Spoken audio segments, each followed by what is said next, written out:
Welcome everybody. I really appreciate you taking the time. This is one of our webinars that we've done several of over the last few years, but not this topic. And we're kind of changing it a little bit. We have started figuring out where we fit really well with the P21 world, and sharing of information is really kind of the broad brush umbrella for what we're covering. And yes, I've got customers and vendors. We're going to talk a little bit more about what that means, but more importantly, I want you to understand that the way we do this is more, I wouldn't say customizable, but your way. I always think of the nice Burger King ad where you get to have your burger your way. It's kind of the same way for us, that we're trying to make it. Looks like I accidentally hit the muted button, sorry. Here's what I plan on covering. First of all, I want to go through an introduction, and that's not just an introduction for me, but it's an introduction of you as well, that I'm going to ask you to fill out a couple polls. Cheryl's going to help me out on that, a couple questions that I've got for you, so I have at least understand the audience a little bit on that. And then we're going to go through the typical questions. You know, you've got the who, what, why, where, when, why, or how. I skipped over the when because that's really not applicable on this.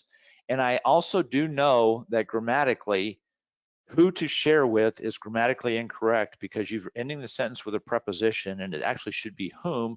And actually, if you were to do this correctly, it would be with whom to share, but that just sounded wrong.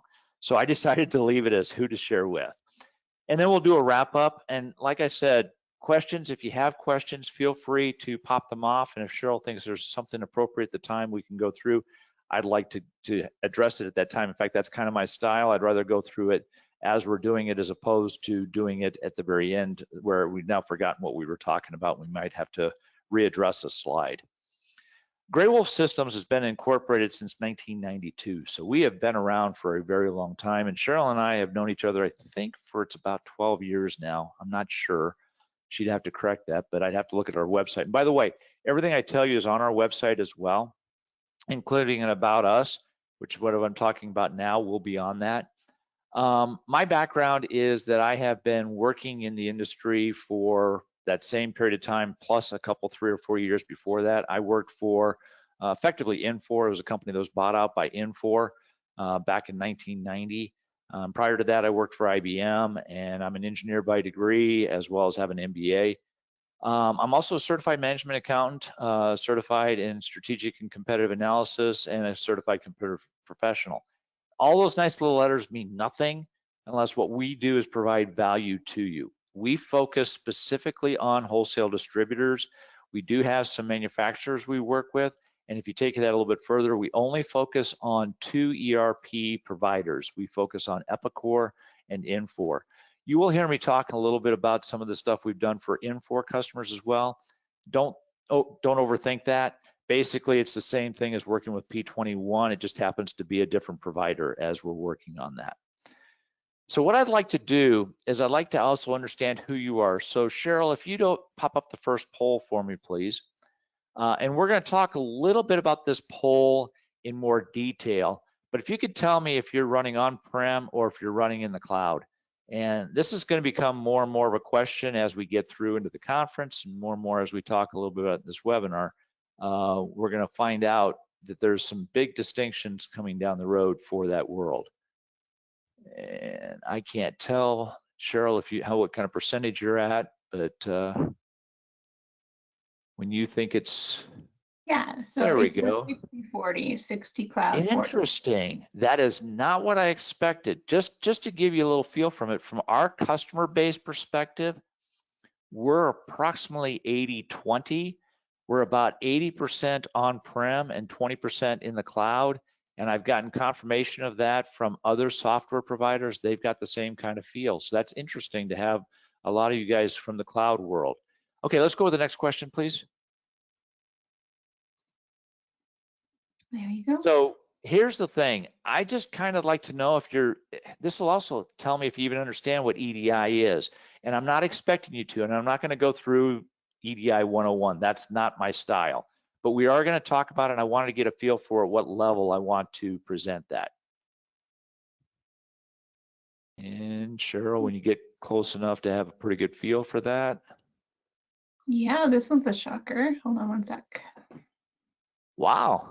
Yeah, That's these answers are good to surprising me know. too.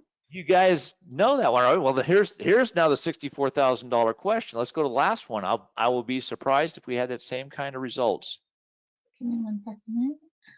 And this is the last question for you guys, just so you know. I'm not going to be having you spend an hour answering questions.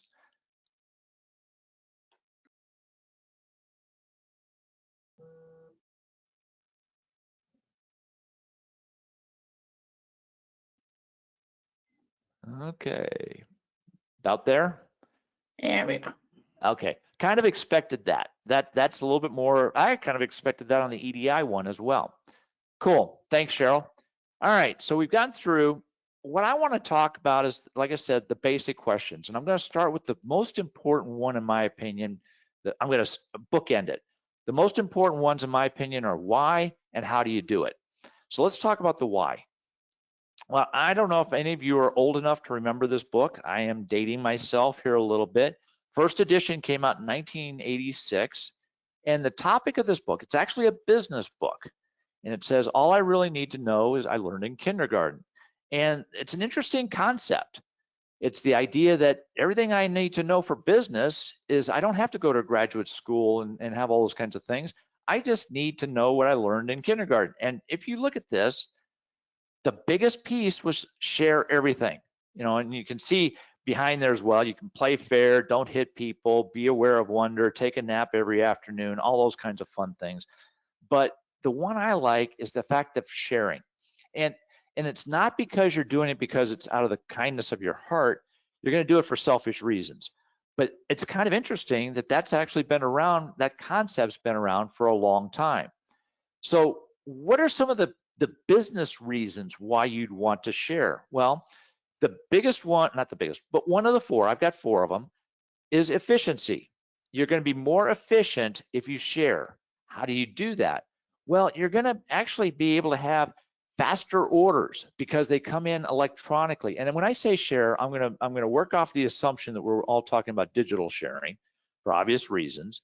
But I'm going to be more efficient because I'm digitally sharing things. I'm going to be able to get faster orders. I don't have to wait for the old days when we were doing orders over the phone, or if we were doing those kinds of things. We're going to be more efficient with our time as we're working on these things.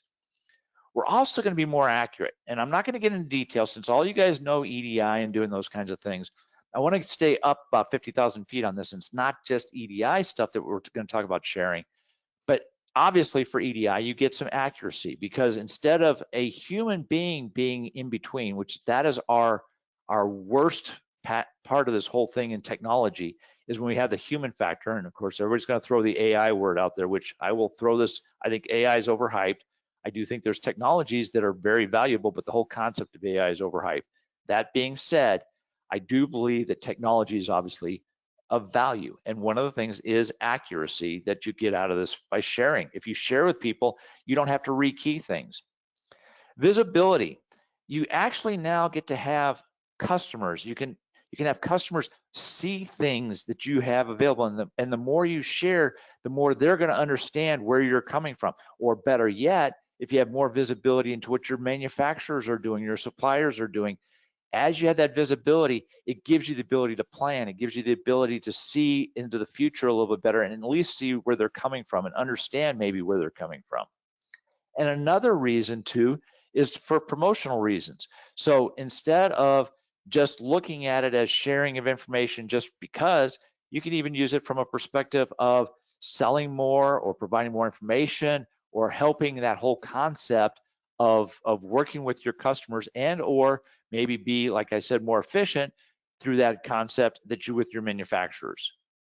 So those are the similar reasons why you want to share. What is it? Now, I'm a little bit biased. I happen to like IBM. I know that they've been dying on the vine since I left there 30 plus years ago. And they have in here, and I'm not going to read it per se, this whole thing for sure, but basically data sharing is making data resources available through multiple applications, users, and other organizations. Or I'm going to let you read this one. There are 3 sentences in here, and basically it allows you to collaborate more effectively with partners, opportunities, partnerships, generate revenue streams. The idea is that you need to maintain integrity and reliability of that data, and successful data sharing is where you have able to gain perspectives, new services, technologies. Basically, the bottom line is it's all kumbaya, that if you data share, you're going to have all kinds of things. But the key to that is you've got to make sure that it's trustworthy and it's reliable and it has good integrity in that data. Another piece that I found interesting, this came from Deloitte. The article is Deloitte Insights, even though it's from Deloitte Consulting, that more than 70% of global data and analytics decision makers are expanding their ability to use external data. This whole concept of consuming external data is just as important as sharing it out. So sharing is a two-way street. It's not just providing information, it's also consuming information.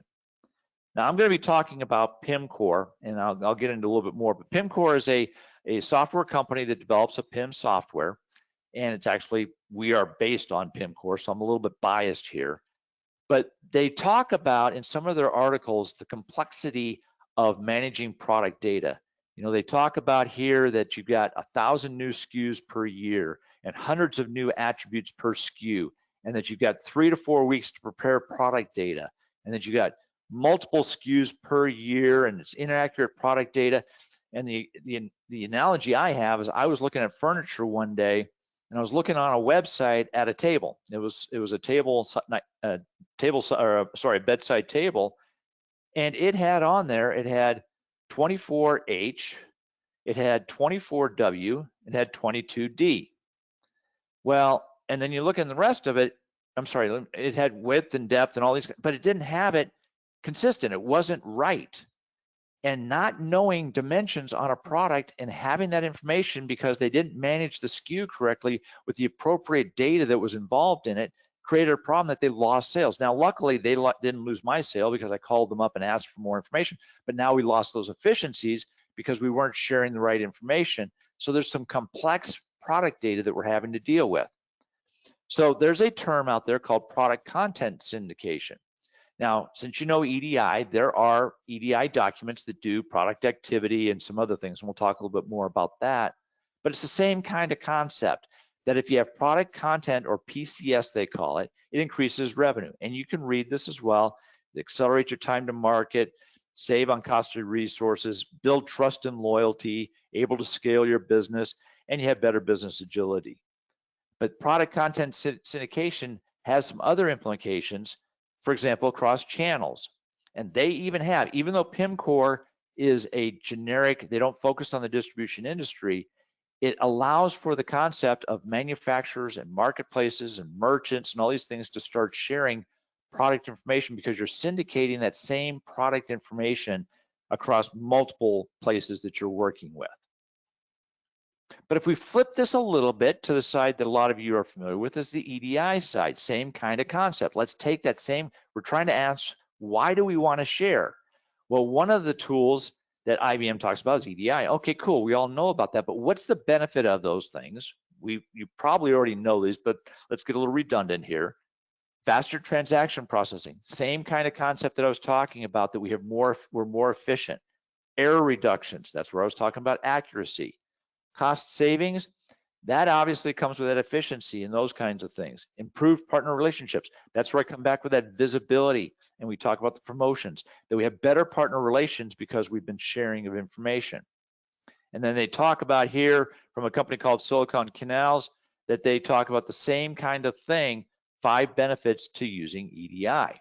Well, very similar kinds of things. So we're talking about all this, and we get a better feel for why we did it. Well, okay, now we know why. Who are we going to share with? And it's pretty obvious. That's what was in the title of this presentation. We're going to talk about customers.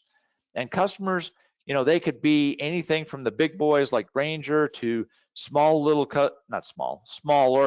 like Safety Apparel that you want to share information with. We're going to get into, when I talk about the how, I'll get into a little bit more of some examples of how you can share information with some of these guys that we've done in the past.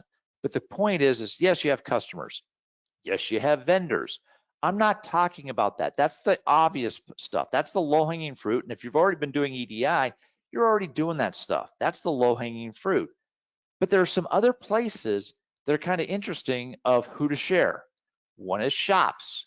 Shops things like Adobe Commerce that used to be called Magento or BigCommerce or Shopify or Remarkable Commerce or pick your poison. There's lots of them out there that have that you can have your own in-house e-commerce solution that you're working with that you could do that with. But there's also e-commerce marketplaces. This is what's really growing. We'll get into that here in about a couple seconds. But e-commerce marketplaces are guys like Amazon. That's the best one. Maybe you're selling through Home Depot. Grainger is a little different approach because if you look at Amazon, there's fulfilled by manufacturer and fulfilled by Amazon. They have both those options that you can actually direct ship through Amazon to the end user, or you can have them do it. But in any case, that becomes this marketplace. They become an outlet for you to sell more and more products, just like Walmart, just like Lowe's and Home Depot. So these e-commerce marketplaces are another piece of that puzzle of who we should be sharing with. And maybe you've already been working with some of this. This is a little older school. Some of the private marketplaces like Coupa or Ariba or SupplyForce. DeepStream happens to be an RFI company that they work through the RFA and they kind of do the same kind of thing as the others, only from a request for information approach.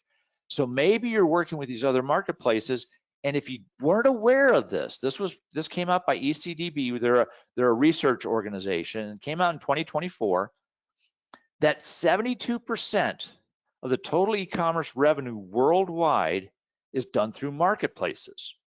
Now, most of us don't realize that. We think of it as we need to have, you look back, the internet came out and it was 1996 and everybody says, oh, we got to get on the internet. We got to get on the internet. We got to get on the internet. Well, you created your own store. You created your own e-commerce. But what's really kind of interesting is that has kind of changed, and especially has changed based upon geography. If you look at this at Asia and South America, over 95% for both of those areas are serviced by marketplaces, not by stores. Now, in North America, we're about 50-50, and Europe's about 50-50, and the rest of the world's about just the opposite, where it's mostly stores. But the interesting part is in Asia, South America, they have really taken on this whole concept of a marketplace approach. And if you look at the growth rates per year, they talk about that. They say that the global growth rates of marketplaces versus online shops have been every year greater for a marketplace than for shops. So I come back to, who should you be sharing with? Well, in a lot of cases, there's an argument that it's not trying to share with customers and vendors, it's sharing with marketplaces as well, if not more. So keep that in the back of your mind when you start thinking about who should you be sharing with. Don't think of it as just customers and vendors. Okay, now what are we going to share? Well, this is pretty obvious, but this is a new paradigm, and I'm going to spend a little time on it. This is going to be more talking than anything else. But all of you are used to, because you all know EDI, you're used to what we call the big 8 or the big 4 times 2. The big 4, the first one's on the list: the purchase order acknowledgement, the ASN, and the invoice, or in ANSI X12 terminology, the 850, the 855, the 56, and the 810. In and out makes that 8. Those are the big 8 we work with. And 95% of our customers are at least doing one of those 4 or 1/4 of the 8, and more than likely, they're doing all of the 4 if they're dealing with just customers, or they're doing with all of the 4 if they're dealing with just vendors. So those transactions are pretty much the standard. Now, there are others. There's the 820. We have quite a few that are doing remittance advices, and we do have some 860s for the purchase order change. But those are not as extensive. But if you look at the way that those play out, those are really transactions. They're creating an order. They're creating information about an order. They're creating an invoice. Those are all the transactions that work with Profit 21 that you're really trying to figure out, how do I get the transaction into my system or out of my system efficiently, accurately, as fast as possible, and ideally in our world, what we call EDI for the transactional stuff should be done lights out. It should not have any human intervention, ideally. Now, in reality, we've been doing this too long, so we all know that that never happens. You never say never, never say always, but this is one of those cases. It never happens that you have 100% true lights out, system to system transactional processing going on in any system going on. So you got to deal with the exceptions. But as a general rule, those are the transactions that work well. And those of you that have been working in EDI, if you've ever tried to do an 832 or an 852 or an 846, the pricing catalogs, the product activity, the inventory inquiry, item, there's not a lot of the bottom three. That doesn't play nice in ANSI X12. That doesn't, it's kind of like using a screwdriver to hammer in a nail. It's been done because EDI has been around for decades, since the late 50s. Yeah, we've been doing this for a hell of a long time. Some of it's changed, some of it hasn't. But in reality, I'm not going to try to tell you, oh, just because we can do that, that's the way you should do it. Because in reality, we've done that ourselves. We have been doing Partner Connect since 1997. And because of that, we have been doing what people have said. Let's get the product information out to customers, or let's get the product information in from manufacturers. And we do it through an EDI document as opposed to any other format. I propose to you today, this is one of the things that I would say, all of you done EDI, this is a different paradigm. That instead of the world revolving around Profit 21 and everything has to be dealt with in there and they're trying to share that information, I propose to you that the world revolves around the product and you use the appropriate technology for each of those things. And I believe that a transactional information system should absolutely be used in an EDI world and transfer that information into P21 as appropriate. But what I also propose is that static information like product information, description, availability, pricing, extended descriptions, what they call DAM, which is digital asset management, when you start getting into things like images and spec sheets and videos associated with it, all those things don't belong in P21. Yes, the information belongs in P21, and maybe you're getting information from the transactions like availability from P21, but you should have that static information in something else that it revolves around there and has a single source of truth, and that you'll share that static information accordingly so that you have one true form of product information in a central repository. So if you'll buy into this concept that we're going to have two kinds of information, it's not just going to be EDI for everything, that we're going to have EDI for transactions, we're going to have a data maintenance or data management system for static information. If you buy into that, I believe that you're going to actually find a better way of dealing with consistency and efficiency and all the things of sharing information. So let's say you buy into that. I'm hoping you do at this point. If you're buying into it at this point, how do you share? This is where we're going to spend a lot of time talking, and I'm going to give you some demonstrations of what we've done along those lines. Well, we're going to talk about it in two phases. I'm going to talk about it from a perspective, actually three. I'm going to talk about it from a connector's perspective. Then I'm going to talk about it from a perspective of the static information, and I'm going to talk about it from a perspective of the transactional. But the ante into the game, the thing you have to have for any of this to work is you've got to have the glue. And the glue in this case happens to be the fact that you want to have the integration with P21. And that's where I come back to that full question that we were talking about before. Because you've all seen this, I assume. This was an email you saw. You can see at the top, I got this email. It was on January 6th at 1 o'clock in the morning. I got the same email all of you got about what Epicor is going as a direction going forward for on-premise versus the cloud. And quite honestly, this has been, for Gray Wolf, we have been spending a lot of time talking about this. What does this mean? Well, we have written a series of connectors. So now I'm going to pop out and jump over to our website.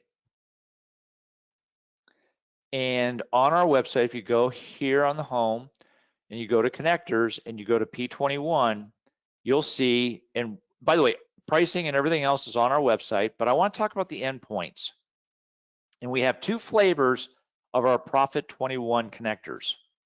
One flavor is for on-prem, and one flavor is for the P21 cloud. The architecture underneath this, and I guess I probably should ask this question in our polls, I'm making an assumption you guys are at least technical enough that I can talk about some things under the covers for you. That the on-premise piece, when I say we, Gray Wolf talked to Epicor, this had to be about 10 years ago, 12 years ago. When we talked to them, we asked them, hey, do you guys have APIs? And they didn't even know how to spell API at the time. And so we developed our own set of APIs for the on-premise world. So if I scroll down here a little bit here, you're going to see all of these endpoints. And what we've done with our naming structure on that is we've named it between general, items, sales related, purchasing related is how they're broken out. Then the last part is the important part. So for example, we have items, we have a select, or maybe we have an insert update. That's what we're doing to it. And then the middle part is what are we doing it to? So we're dealing with products there, or we have warehouse product, or we have other things like sales order insert, or purchasing order insert, or purchase order select. Those have all been done with our APIs, which is great because it's really nice that if you want to put, again, we're talking about sharing of information. If you want to send a purchase order out and you want to share information with a vendor, and they want mother's maiden name to be on the header of that purchase order, you may have a dyna change made for that process that you put that into the order header of a purchase order.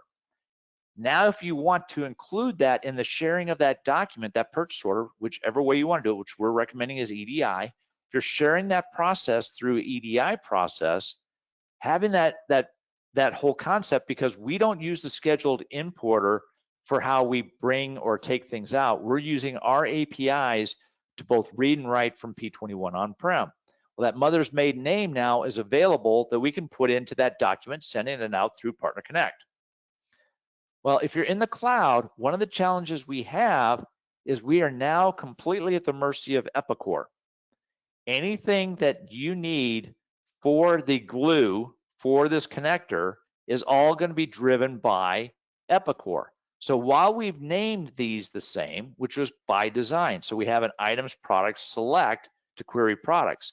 We have other, the naming structure is very similar. And oh, by the way, you're seeing a reduced set of these versus the on-premise. There's a reason for that. It's not because Epicor doesn't have that technology. They do. It's just we haven't had customers request it, and we can get these done very quickly. We're not building it for the future. We're building it for today. So as things come up, we add those into it, assuming the fact that Epicor's got some sort of glue for us to do that.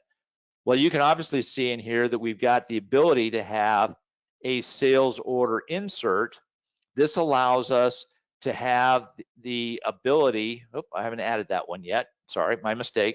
We do have for purchasing and others, we have the purchasing order insert. So we have all those things. We're building those as the customers are asking us to do that within the EDI world. And it's very simple to do it because we're basing it on the middleware server. Now, if you are on-prem and you have the Epicor middleware server, you can actually use our P21 Cloud connector, have that wrapper that goes around it. We use it going forward for our applications. And then when you move over to, and I use the word when, not if, because of Epicor's email that they sent out, but when you move over to the cloud, that's just a straight migration over because you're based on the middleware server. So in a roundabout way, I'm kind of recommending that you no longer use our APIs. I'm kind of cannibalizing them. And when did that happen? That happened on January 6th of this year at 1 o'clock in the morning when Epicor sent that out. We now realize that customers are going to end up at the cloud. It's just not a question of if, but it's a question of when you move there. So that's how we are proposing, and that's the glue that we are making happen. That's the glue we're making from our connector perspective, all based upon this email that was sent out. Now that you have the glue, now that you have all this, this is now allows us to get to read and write from it. we now can do things like master data management, or MDM. What is MDM? MDM is kind of a superset to PIM. And that's why I asked that question before. And some of you haven't even, not even sure what PIM is in the first place. So let's go through a little bit of an architectural approach to this. Basically, MDM is the concept of having a master record in your data maintenance. So for a product, you're going to have one record for that product that has all the elements to it. And then you're going to syndicate that to other things. In our world, we think you should have that in Keystone, and that you syndicate it to P21. You syndicate it to Amazon. You syndicate it to Home Depot. You syndicate it to Magento, to Shopify. Pick your poison of where it goes to, but you have a MDM system that does that for products, pricing, customers, and vendors. Now, this is not a CRM for customer relationship. That's kind of important. And I'm going to get into the English language a little bit here. A customer relationship management system, customer happens to be an adjective to the fact that you're managing the customer relationship. It's the relationship that has that, not the customer information. What we're talking about here is customer data and vendor data. This is the basic raw data, like who are they, what's their name, what's their address, that kind of stuff. Not when was the last time I talked to them, when do I have to have an appointment, those kinds of things. That's what CRM is related to. And we happen to have a solution called Keystone for MDM. So now I want to show you some of it. So bear with me as I get some of this set up. We have a customer. I'm going to show you two of them. One happens to be a P21 customer, one happens to be an Infor customer, and there's a reason I'm doing that, is only from the functionality. It makes no difference as far as the underlying architecture on that. Selecta happens to be a P21 customer of ours, and what we have done on this is we had taken a spreadsheet that was given to us. I want to bring that over to the other screen so that you can see it. They have a spreadsheet that was given to them by 3M. This came from, and everybody knows 3M, so that's why I wanted to use them as an example. So I'll go back over here. And I have an inventory master ID, and I have an item ID, and I have a description, and I have, as I scroll across here, I've got a UPC, I've got a catalog number. I've even go over a little bit further. I had the ability for a URL. Let's talk about that real quick here. It's a concept called CDN, which is Content Digital Network. It is part of DAM.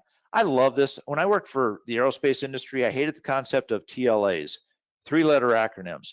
The whole concept that everything's got to be an acronym. So that's why I try to define them whenever I use them. So basically, in a CDN, what you're doing is you're populating what they call a DAM, which is a digital asset management. I'm going to show you that here in a minute. That image that we're looking at here, as you can see, is coming from Selecta Inc. from their website. It's got the actual JPEG file in that URL, and that's what's controlling where that image is being handled from. Same thing goes for potentially things like spec sheets that would be a PDF. It could be videos that are being stored on YouTube or Vimeo. That all can be stored in a text format in a spreadsheet. In this case, this is being given to us by Selecta for the 3M products. They gave us a spreadsheet, and what we did then is we then imported it into, and you'll see it on the left-hand side here, into this 3M folder. And if I open up the 3M folder, you can see some of the more of the information of in a listing perspective of what we brought over. And it's going to be very similar kinds of information that you would see in that spreadsheet. Well, if I go into one specifically, I can see things like the core information. I can look at descriptions. I can get into attributes, physical characteristics, like I was talking about before, where we get into dimensions and weight and volume. I can get into related products like substitutes and accessories. I can even get into SEO. We've added, this is that AI part, that we've added a nice little thing that goes through and walks through all of the descriptions, takes them out. If you've got 100 and some odd characters in here, or 1,000 or 1,200 or 3,000 characters in your description, it will use, in our case, we're using Meta's LLM to actually summarize that and put that information into the title and the keyword and the description that you could then use for other things. And then you can even have for, like I was saying, the digital assets. So over on the side here, you can see that we can have images and data sheets and videos that I can drag and drop, and Keystone can be in and of itself its own CDN. But we are now not doing this case, we are using that URL. If you look at here's the URL that we were looking at when we did an import. And you can see the image here and have that we then push to other things. In Selecta's case, they're specifically being pushed to a Magento website. So this is an example of doing that, along with the fact that they wanted to then have a mass update of which categories they're being assigned to. So they sent us this, which is all the products assigned to what's their category level. And then when I go in here, I can look at Magento and look at categories, and they have been then assigned in mass of which categories they get assigned to. Then when I go and say, and I did this through a spreadsheet import, I can do, say, Magento products push, and when I push that information, it's going to go into Magento and update their website directly for them. Now, that's just one example of a syndication. Another one is this company called Latiplast. They're out of Canada, and they work in a Shopify world. Now, they want to have Shopify as their primary source of the data. So what we do not nightly, it's actually once a week, we go run, and every one of these menu items can be scheduled. We go run a Shopify products get, and it brings over all the basic information associated to a given product from Shopify. And it even includes very extensive extended descriptions that I can even have images in there as well as long descriptions. This is a best example of taking this information and summarizing it for the SEO. And we also have the ability in the Sightline module to have things like integration of who it is, what custom things there are. Now that we've got it in here, we also then update this information. They run a product called SX. It's very similar to P21. And we walk through and we go through and get the warehouse product information, including availability, pricing information, and we're getting specific what they call level pricing that they want to do for categories. Then after we get done bringing that in from SX, which in your case would be P21, we go do a Shopify products push. So we do a Shopify get, update it with the SX information, clean it up as we want to, push it back out into Shopify, and all the pricing that's coming from SX now is being populated into Shopify with the appropriate information. So no longer is the ERP the actual center of the information. It actually ends up being Keystone is the center of the information, and Shopify and the ERP and those kinds of things end up being the tails on the dog, and the dog is Keystone. Okay, if you want to get into more information, let me know, but that's what I wanted to go through, at least at this point, from a product perspective. Now let's go into the next piece. Let's talk, oh, by the way, pricing. I was going to talk about that real quick. This is on our website. It's very affordable, $180 a month. For Profit 21, it's $60 a month.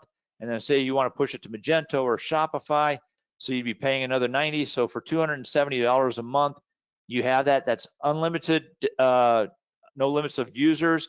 And the disk space, if you start having us store your images and those kinds of things, that can kick the disk space up. And that's where this is going to change only over on this side. Again, all this is on our website. Okay, you guys already know this. I'm not going to spend a lot of time on this, but what is EDI? From our perspective, I'm not going to include in EDI the 832. That's not going to be included. That's product information. I'm going to have that as static information. These are transactions that we're going to work with. These are orders, invoices, acknowledgments, the ASN, the big four. It may be remittance advices. It may be rebate information that we've been dealing with. It may be transactions that are going on that P21 does a great job of dealing with those transactions. We want to share those transactions with customers and vendors. And oh, by the way, we can even share it with marketplaces. We are doing that today. Well, how are we doing that? We have a solution called Partner Connect. And we've been doing, like I said, Partner Connect since the late 90s. So we've been doing it for a very long time. Well, let's go take a look at that. So bear with me as I restage my environment here. So Partner Connect, this, like I said, is on our website. You can go look at what documents we've done. Well, we've broken these down differently based on who you're working with. Yes, we have customers and vendors that you can go look at, and you can see that with 3M, these are the documents we've done with them. Oh, by the way, here's one of them that we're trying to get moved over to Keystone as opposed to the product transfer coming from there. Or if we're working, say, with Ariba, it's a purchase order in. Or if we're working with Bell, or pick your poison on this one as well of who you're working with from a vendor or customer. We've combined the two together. And you can look at this by document type, but we've added financial institution things for the 820s that we've put in here. And we've added for a procurement marketplace. This is the third-party marketplaces we were talking about. Here's your Concentric. Here's your Supply America. That's where we're sending these things to a procurement marketplace versus a selling marketplace, guys like Ariba or Costco or Coupa or eBay, or actually the one that I really wanted to point out is that we're doing Amazon Marketplace. And these are the things we're doing. Again, these are all transactions other than inventory inquiry out, but we are doing invoices to Amazon. We're getting purchase orders from Amazon, the PO acknowledgement, and even purchase order changes we're getting from Amazon. So it's not just customers and vendors that we're dealing with, it's those marketplaces that come from a concept of an e-commerce marketplace, from a private marketplace. Theoretically, we've even got this capability, if we have some that we're kind of doing this with, is your own e-commerce store. I'd argue that this may be not the right way to do it, where you would want to do with the APIs, you'd want to directly have that order placed from the e-commerce site directly into P21 through the APIs or the middleware server. But there's an argument that you could do a store and forward through an EDI transaction approach from your store if you wanted to. As we're looking at this, I'm going to jump over to the approach of what we were talking about before. In theory, I should be done with our discussion. I should just tell you how much it costs and it just works. Okay, I want to send an invoice to a customer, and that invoice I put into P21, and on a regular scheduled basis, that invoice gets sent out to the customer, and that may go through a van, it may go through an email message, it may be done through different ways of sending it to them. It may be an FTP site, it could be all kinds of things. But that being said, it should just happen and we should be done with the discussion. But in reality, that's not true. And because it's not true, one of the things we've got to deal with is the idea of dealing with those exceptions. That's the key to Partner Connect, and that's the key to any EDI system. How do you deal with the exceptions? How do you deal with the problem child? For example, all of a sudden an order comes in and the item that the customer, they send in a PO in, an 850 in, they send it into you as a customer, and they send in something that you don't stock. It doesn't exist in P21. And we go to try to place the order, it dies. Well, we're a monkey. Grey Wolf and Partner Connect is a monkey. You're going to tell us how to deal with that when we're going through the setups. And if something like that happens, there's lots of ways that can be handled. And we're not going to tell you how to do this. This is that part about saying your way. You're going to tell us how you want to deal with that. And your way may be, in that example, is that you want the whole order to be put on hold and kicked right back to the customer and say, fix it. Wouldn't suggest that, but that's an option. Another way is to say, okay, we're going to put this order in a quote stage and we're going to put it in there into P21 as a quote and send an email to somebody saying, hey, you've got this purchase order out there, go deal with it. Another way may be that you actually say, okay, of the other 10 items that came in, they're all in P21, go ahead and create the order and create that other item as a non-stock. Or maybe go ahead and create all 10 of those items and create that item as an item that has to be ordered and create a brand new item. And there's lots of ways to skin this. Do you want to change the order header for quote versus actually placing the order? Maybe all your orders come in through and end up being something that you want to review every single order that comes in through EDI. Some of our customers that are working with Amazon, they want to do that because they don't want to set the wrong expectations. Well, those are the rules you're going to set up, but maybe those rules don't always work. And maybe you want to actually change that yourself. Well, what happens is the order comes in, we map it, and we put it into our Partner Connect database. Well, I want to maybe change that. Oh, it kicked me out. Bear with me here. I got to log back in. It's what happens when you have stuff up front and then have to come back into it. So bear with me here. So what I'm going to do is I'm going to go look for a given purchase order that came in. So I'm going to go into my document management. I'm going to go into submit, edit, resubmit.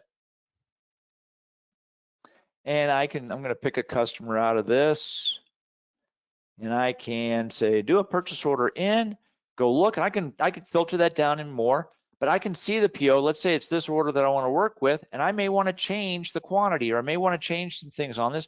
I can go into this and change. I won't change the order number, but I could change the product number. I could change the pricing. And then I would say, okay, change select to be reprocessed. That's one way to handle an exception. There's lots of other ways. And I just want to show you that the portal's the key to it. And the other thing that comes into play sometimes is a raw data search. And that's where we're able to say, okay, I can look and say, okay, give me for a given customer, given direction, show me the actual X12 document, show me the actual PDF file, because we can actually receive and map PDF documents directly in. We also have the capability to have in our document management to look at a document skip, or we can actually have a document tracker. Document tracker, for those of you that have worked in the world of Domino's, for example, that you may have seen, where does it stand on, and I don't have a purchase order, this won't work because I don't have the right purchase, well, I guess I do have the right one. It shows me where that the PO has been sent, but we're waiting on an acknowledgement at this point.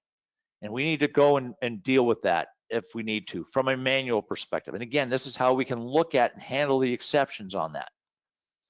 So from a Partner Connect perspective, it's very simple, very hard to demo, but in theory, should just work. All right, let's go back to the slides. Here's the pricing. We no longer charge for per kilocharacter. We no longer charge for setups. We no longer charge for all those things. It's a subscription model. It's kind of like Netflix or Amazon Prime or Paramount Plus. You pay a monthly subscription.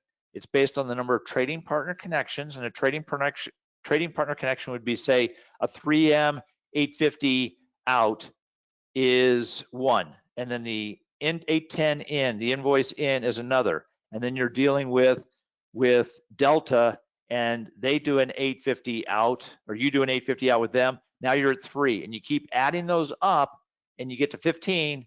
That's for a starting level, and you don't pay. You don't have to sign up for a level. You can cancel at any time, and you only pay for if you get to the pro level and people start backing off, and you get below 15, you drop down to that next level automatically.